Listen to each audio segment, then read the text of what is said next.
കൂട്ടുകാർക്കെല്ലാം miss Andes food നോട്ട്സിൻ്റെ പുതിയൊരു എപ്പിസോഡിലേക്ക് സ്നേഹപൂർവ്വം സ്വാഗതം. ഇന്ന് ഞാൻ വളരെ ഈസി ആയിട്ടുള്ള ഒരു സ്പിനച്ച് എഗ് റൈസാണ് ചെയ്ത് കാണിക്കുന്നത്.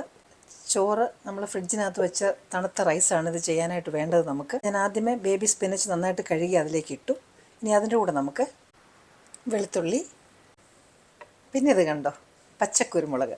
ഇത് വീട്ടിൽ തന്നെ കൃഷി ചെയ്യുന്ന കുറ്റിക്കുരുമുളകിൽ നിന്നാണ്. ഈ പച്ചക്കുരുമുളകാണെങ്കിൽ നല്ല എരി ഉണ്ടാവും. അപ്പോൾ നല്ല സ്പൈസി ആയിട്ട് വേണ്ടവർക്ക് പച്ചക്കുരുമുളക് ഉപയോഗിക്കാം. ഇനി അതല്ലെങ്കിൽ പച്ചമുളകായാലും മതി. അങ്ങനെ ഈ പച്ചക്കുരുമുളക് ഇട്ട് കൊടുക്കാം. പിന്നീട് ഒരു തണ്ട് കറിവേപ്പില, പിന്നീട് ഉപ്പ്. 2-3 ടേബിൾ സ്പൂൺ വെള്ളം ഒഴിച്ച് നല്ലപോലെ നരച്ചെടുക്കണം. ഒരുപാട് വെള്ളം ആക്കരുത്, കാര്യം ചോറിനകത്ത് ഒഴിക്കുമ്പോഴത്തേനും ചോറ് വെള്ളം കൂടിപ്പോവും. അപ്പോൾ ഇത് അരച്ചെടുത്തിട്ടുണ്ട്, അവിടെ ഇരിക്കട്ടെ. അപ്പോൾ ഇനി നമുക്ക് നമ്മുടെ റൈസ് റെഡിയാക്കാം.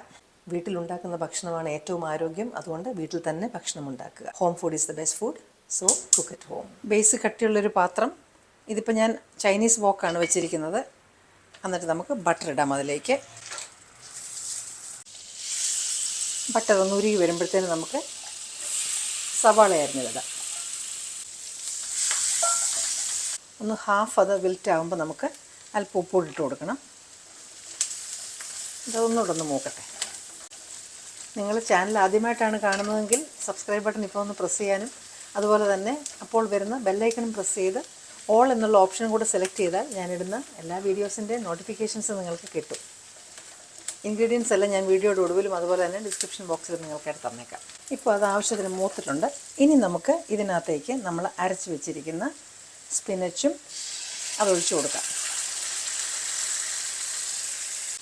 ഇത് ചോറ് കഴിക്കാത്ത കുട്ടികൾക്ക് നല്ല റെസിപ്പിയാണ്. ഒന്നാമത് ഇങ്ങനെ കൊടുത്താൽ കഴിക്കും. മാത്രമല്ല ഈ ചീരയാണല്ലോ ഇത് നല്ല അയണുള്ളതുമാണ്. അപ്പം നല്ല റെസിപ്പി, ആരോഗ്യമുള്ളൊരു റൈസ് റെസിപ്പിയാണിത്. അപ്പോൾ ഇതൊന്ന് ചൂടാവട്ടെ നന്നായിട്ട്. തന്നെയല്ല വെള്ളം കുറച്ചൊന്ന് പറ്റുകയും വേണം. ഈ സമയത്തിന് ഇതിൻ്റെ ഉപ്പ് എരിയൊക്കെ നോക്കാവുന്നതാണ്. ഇനി അഥവാ എരി കുറവാണെന്നുണ്ടെങ്കിൽ നമുക്കല്പം പെപ്പർ പൗഡർ ചേർത്ത് കൊടുത്താൽ മതി. Black pepper powder. ചീര ആയതുകൊണ്ടും അതിൻ്റെ ടേസ്റ്റ് ചിലപ്പോൾ ഒരു ബ്ലാൻഡ് ടേസ്റ്റ് പോലെ തന്നെയല്ല, അതിനൊരു പ്രത്യേക ഒരു ചുവയുണ്ടല്ലോ. അപ്പോൾ അത് കാരണം അല്പം സ്പൈസി ആയിട്ട് ഈ റൈസ് ചെയ്യുന്നതായിരിക്കും ടേസ്റ്റി ആയിട്ടുള്ളത്. സ്പൈസ് ലെവൽ നമ്മുടെ ഇഷ്ടമനുസരിച്ച് അഡ്ജസ്റ്റ് ചെയ്യാം. ഈ രക്തക്കുറവൊക്കെയുള്ള കുഞ്ഞുങ്ങൾക്ക് നല്ല ബെസ്റ്റ് റെസിപ്പിയാണിത്. അയൺ ഇഷ്ടം പോലെ ഉണ്ട്. പിന്നെ ഇതിൻ്റെ കൂടെ മുട്ട നമ്മൾ ചേർക്കുന്നുണ്ടെങ്കിൽ പ്രോട്ടീനും ആകും. ഇതിങ്ങനെ വെള്ളം പറ്റി വരുന്നുണ്ടെങ്കിൽ നമുക്ക് നടുക്കൂടെ നമുക്ക് മുട്ട ഒഴിച്ച് കൊടുക്കാം. മുട്ട ചേർക്കുന്നുണ്ട്. അതിനോടൊപ്പം നമുക്കൊരല്പം പെപ്പർ പൗഡറും ഇച്ചിരി ഉപ്പും കൂടി ഇട്ട് കൊടുക്കാം. എന്നിട്ടിതൊന്ന് മിക്സ് ചെയ്ത് ചേർത്താൽ മതി.